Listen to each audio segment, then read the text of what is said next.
Welcome to another exciting episode proudly brought to you by Social Packs. So today we're profiling one of the local businesses here in Phuthaditjhaba. It goes by the name Magriza Indigenous Restaurant. So stay tuned, we'll be interviewing the owner of Magriza, telling us more about the restaurant and their operating hours and all those other funny things. Join us. All right, Social Packers. So we're back once again. So we're still here at Magriza. So we're chilling with the founder of this great establishment. So he's going to take us through of what Magriza is, what it offers, and also where does it come from. Sabata, how are you? I'm good, thanks yourself, brother. I'm great. What a lovely place you have here. Thank you. Yeah. So tell us a bit more of Magriza. What is it? What type of restaurant and what does it offer? Okay.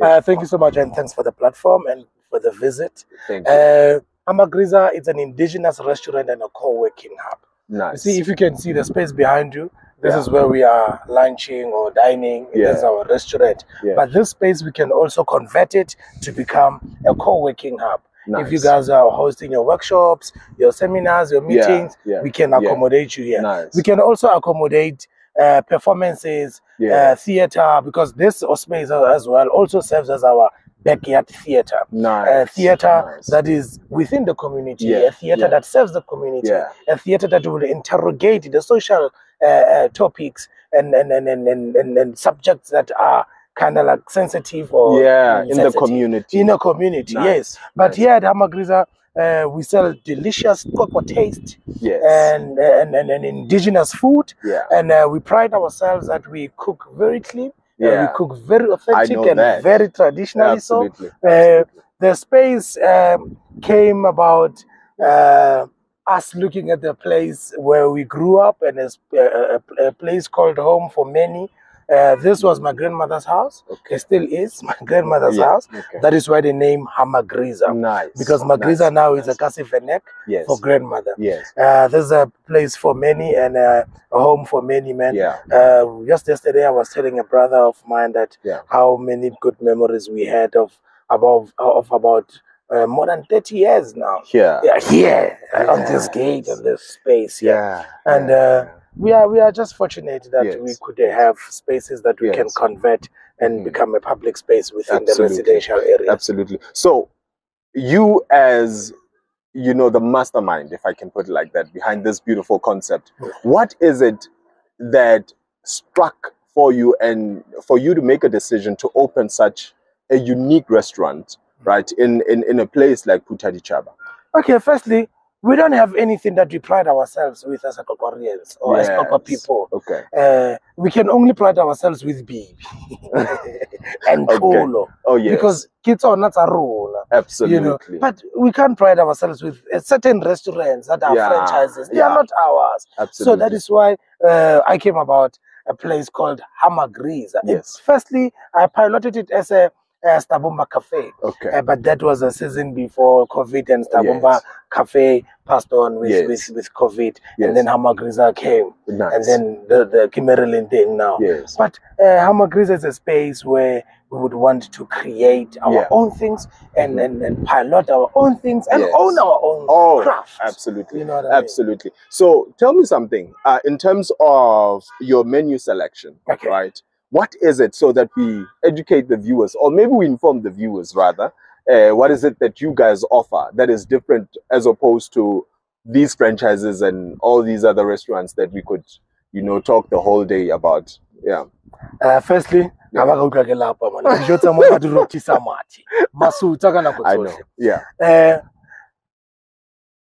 The Magriza, they are freshly cooked. Like every morning, we cook from the scratch. It's not something that it's a fridging.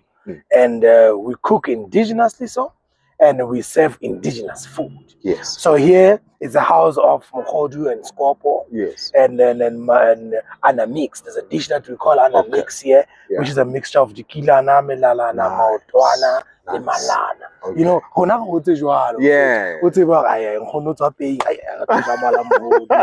know what I mean? And we were looking forward to such days. But here we are still exploring the unique taste that we will say, this one, we frame it, this one, we patent it, and we say this one, it's Magriza taste, and this is a Kwakwa taste. Yeah. Or Europe, how Lenda go over Tambo, either you fly to Bloemfontein or you drive down with entry to Kwakwa via Harry Smith. How fit at Tamilore? Kwakwa. Tamile Loja. Yeah. Oloja guy.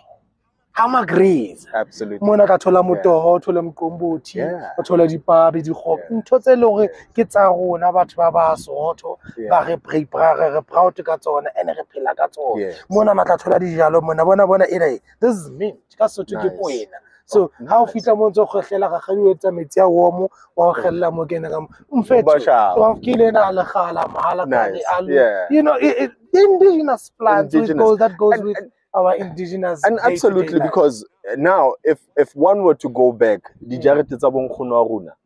in many cases if you had whatever a headache, flu in, the remedy was always in the yard. So I'm guessing it's part of an extended element that you chose to provide here as so you know one thing I like about it is that you didn't like remove the original concept of Magriza in a sense said the identity of but you kept it and you did something unique. So tell me what inspired that? I mean, in many cases you might find people could have chosen easily to modernize in a way the space to make it, you know, as sophisticated, if one could put it like that, as possible. But what made you stick to what you stuck to? Authenticity. Yes.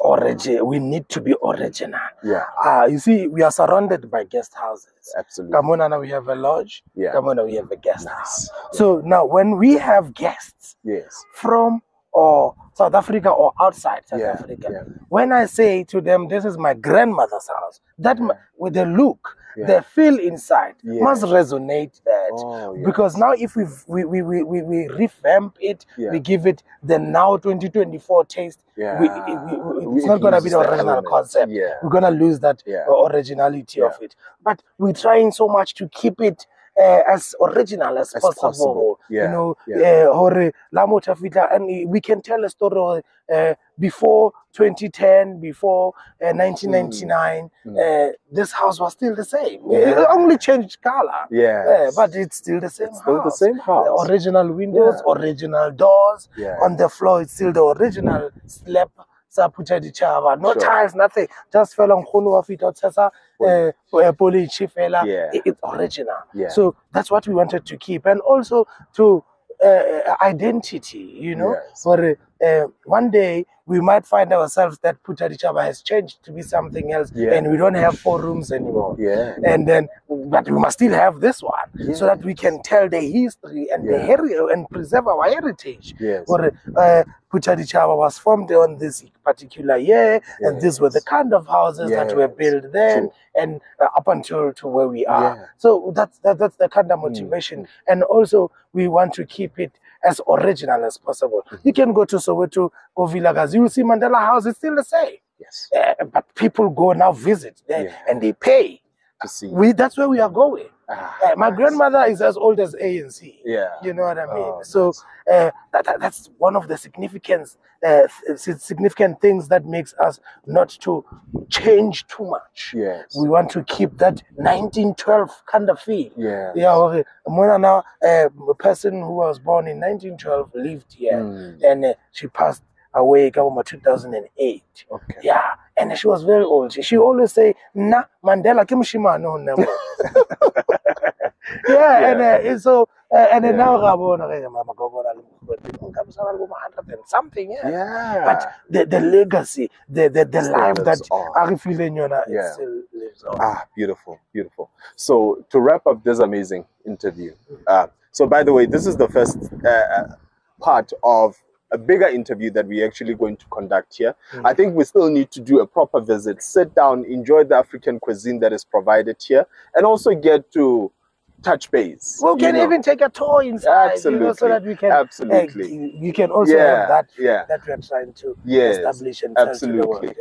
So in closing, what is it that you would like you know, to tell our people out there who are interested in coming and visiting this amazing place? I would like to say, please allow yourself an opportunity to come and visit Magriza. If you want to visit Sabata, visit Sabata. But if you want to visit Magriza, visit Magriza. Yes. And then Magriza do tola Sabata. You know, you might not find him, Malome, and you will still get the same experience. Nice. Yeah, Magriza. But give yourself an opportunity to come visit Magriza. If only some sort of an indigenous plant that maybe we don't have here on our beautiful garden, please come with it and tell us or teach us or educate us about certain plant. Because here we don't just want flowers, but we want plants that can give life. Which is medication, indigenously so. But again, love yourself, motivate yourself more, and appreciate self. Cheerio. There you have it. Thank you, ladies and gentlemen, for joining us for this amazing episode. Listen, we are going to send you the details, right? We're going to drop off the link, the directions. I'm sure you're going to see it in our video, how to get here. It's an amazing space. It's an amazing place to be at. So thank you for joining us. Thank you for watching Social Packs. And from us, Social Packs, from me, Kamu, Sabata, and the man behind the camera, thank you and goodbye. Cheers. Thank you. So welcome to another exciting episode proudly brought to you by